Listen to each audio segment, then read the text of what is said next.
That is what stands to happen if Republicans turn their budget framework into law. Passed by the House this week, the budget calls for $4.5 trillion in tax cuts, $2 trillion in spending cuts, and $880 billion in cuts to the House Energy Committee, among other provisions. While it is not plainly spelled out in their plan, the $880 billion in cuts are likely to come from gutting Medicaid, as the Energy Committee oversees this federal program. More than 72 million Americans rely on Medicaid: children, senior citizens, people with disabilities, all walks of life. These are the people who will be blocked from life-saving health care, all so that the rich can get their tax credits. With me now is Kristin Rowe-Finkbeiner, the CEO and Executive Director at MomsRising. Kristin, thank you so much for joining us. Let me start with a statement that your organization released after Republicans passed the budget plan. You explained that gutting Medicaid would exacerbate the maternal health crisis and undermine care for the most vulnerable, including low-income families. Talk us through what these cuts will look like for your families, and why do you believe that Medicaid would be affected by this? Because the Republicans, I'm sure you've heard, their big talking point right now is this doesn't mention Medicaid. There's no Medicaid mentioned at all in this legislation. Well, we can see from what Donald Trump and the Republican leadership have done that it absolutely is going to impact Medicaid, which, as you said, covers 72 million Americans. That is a lot of people, and the impact is going to be devastating. Medicaid is used to cover 40% of births in the United States of America, 50% of nursing homes, and it's also used to cover lots of young people who are just entering the workforce and more. When we cut Medicaid, we're going to see people not being able to go to the doctor. We're going to see people having issues like strep throat, which, if it's untreated, can turn into something much worse and cost more money in the long run. We're going to see rural hospitals closing. We're going to see medical programs closing. It's going to hurt our economy. It's going to hurt our businesses, and it's going to hurt our country. It's a big deal if they cut Medicaid. Walk us through what you would like to see passed from Congress, bills and proposals that would actually benefit the working class. I know you've mentioned that families want the ultra-rich to pay their fair shares in taxes so that programs like the child tax credit can be extended. But what specifically would you like to see as well?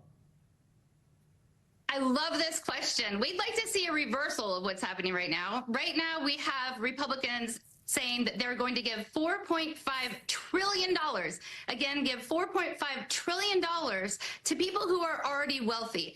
That, we know from previous attempts at this idea of trickle-down economics, does not actually boost our economy.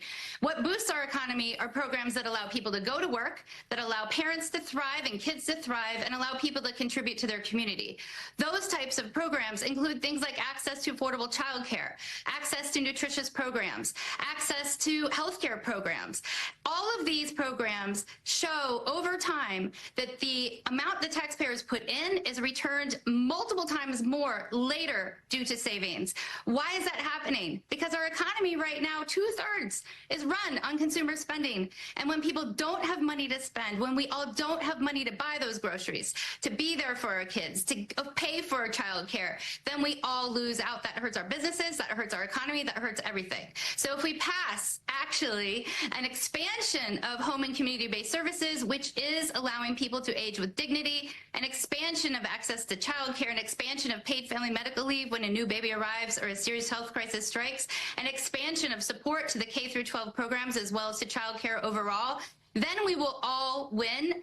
But this situation, where instead of expanding programs that we know boost our economy, is actually taking money from taxpayers and giving it to the uber wealthy, is wrong. You're obviously not going to have allies among Republicans for those. What do you need to see from Democrats in this moment? How are you and your fellow organizers working to stop this plan from moving forward while getting the Democrats to do whatever they can? Well, first of all, we see a lot of allies with Republicans. Republicans are worried about that debt ceiling increase that's part of the plan to give $4.5 trillion to the super wealthy. We're hearing a lot of concerns about Republicans. Also, we're hearing Republicans who, 76% of Trump voters support that care infrastructure that I talked about. childcare, paid family medical leave, home and community-based services, so our elders can age with dignity and people with disabilities can live with dignity. There's massive bipartisan support for those programs. The Republicans in Congress are out of step with their constituents. That's why moms, dads, parents, people across the United States of America are rising for the programs that taxpayers have long supported. Those programs include Medicaid, K through 12 education, Head Start, and more. We see people speaking out. We see people sharing their stories. All right, Kristin Rowe-Finkbeiner, thank you so much. I greatly appreciate it. Hopefully we'll continue this conversation in the weeks ahead. Thank you. Don't go anywhere. After a quick break, another hour of Ayman starts.